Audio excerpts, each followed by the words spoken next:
வணக்கம் மக்களே, வணக்கம். சற்று முன் கிடைத்திருக்கக்கூடிய ஒரு முக்கியமான தகவல் ஒன்றை பார்க்க போகிறோம். சற்று முன்பு அதிரடி கைது. திமுகவின் பெரும்புள்ளி முதல்வர் ஸ்டாலின் பேரதிர்ச்சியில் உறைந்து போயிருக்கிறார். யார் அந்த திமுகவின் பெரும்புள்ளி? என்ன காரணத்திற்காக அமலாக்கத்துறை அதிரடி கைது செஞ்சுருக்காங்க? ஸோ இதற்கான முழு காரணமும் இந்த ஒரு வீடியோவில் தெளிவாகவும் துல்லியமாகவும் பார்க்க போகிறோம்.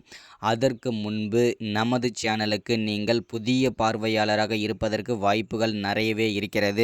முடிஞ்ச அளவுக்கு எல்லாரும் மறக்காமல் சப்ஸ்கிரைப் பண்ணிடுங்க. சப்ஸ்கிரைப் பண்ண உடனேயே பக்கத்திலே ஒரு பெல் பட்டன் வந்துடும். அதை கிளிக் பண்ணி ஆல்ன்ற ஆப்ஷனில் போட்டு வச்சுக்கோங்க. தொடர்ந்து நம்ம வீடியோ போட்டோம்னா உங்களுக்கு நோட்டிஃபிகேஷன் வந்துடும். அதை பார்த்து தெரிஞ்சுக்கலாம். இன்றைக்கி என்ன அரசியல் நியூஸ், இன்றைக்கி என்ன அரசியல் அப்டேட்ன்றதை தெளிவாகவும் துல்லியமாகவும் தெரிஞ்சுக்கலாம். ஸோ அது மட்டும் இல்லாமல் வீடியோ பார்க்குற ஒவ்வொருத்தரும் மறக்காமல் லைக் பண்ணுங்கள், ஒவ்வொருத்தரும் மறக்காமல் ஷேர் பண்ணுங்கள். ஓகே, வாங்க வீடியோக்குள்ளே போகலாம். சற்று முன்பு கிடைத்திருக்கக்கூடிய ஒரு முக்கியமான பரபரப்பான அதிர்ச்சிகரமான திமுகவை பொறுத்த வரைக்கும் ஒரு சோகமான தகவல்னு கூட சொல்லலாம். ஏன் அப்படி சொல்கிறேன் அப்படின்னு பார்த்தீங்கன்னா, கடந்த ஒரு 2-3 மாதங்களாகவே திமுகவில் பல துறை அமைச்சர்கள் பார்த்திங்கன்னா அமலாக்கத்துறையிடம் சிக்கி சின்ன பின்னம் ஆகிட்டு இருக்காங்க.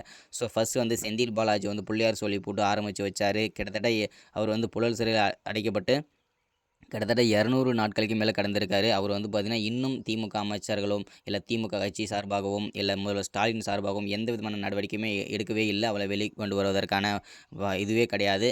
ஸோ அடுத்ததாக பார்த்திங்கன்னா ஜெகத் ரட்சகன் சிக்கினார். அதுக்கப்புறம் பார்த்திங்கனாக்கா ஏவா வேலு, ஸோ முன்னாள் அமைச்சரான பொன்முடி, இந்த மாதிரி பார்த்திங்கன்னா முக்கிய பொறுப்பில் இருந்த முக்கிய அமைச்சர்கள் பெரும்புலிகள் எல்லாமே பார்த்திங்கன்னா ஒவ்வொருத்தராக வரிசையாக போயிட்டே இருந்தாங்க. பல்வேறு சர்ச்சையில் சிக்கிட்டே வந்துட்டு இருந்தாங்க. அமலாக்கத்துறையிடம் சிக்கி வந்துட்டு இருந்தாங்க.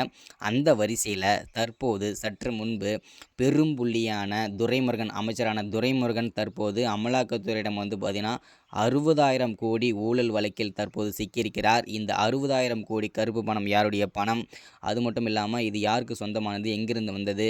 ஸோ இதை பற்றின கேள்வி மேலே கேள்வி பார்த்திங்கன்னா அமலாக்கத்துறை பார்த்திங்கன்னா கேள்வி எழுப்பிட்டுருக்காங்க. திக்குமுக்கா பதில் சொல்லிட்டு இருக்காரு அமைச்சர் துரைமுருகன் அவர்கள். ஸோ ஒரு வழியாக பார்த்திங்கன்னா இந்த 60,000 கோடி கருப்பு பணம் பார்த்திங்கன்னா முதல்வர் ஸ்டாலினோட பணமாக கூட இருக்கலான்ற மாதிரி உறுதிப்படுத்துவதற்கான வாய்ப்புகளும் இருக்கிறது அமலாக்கத்துறைக்கு.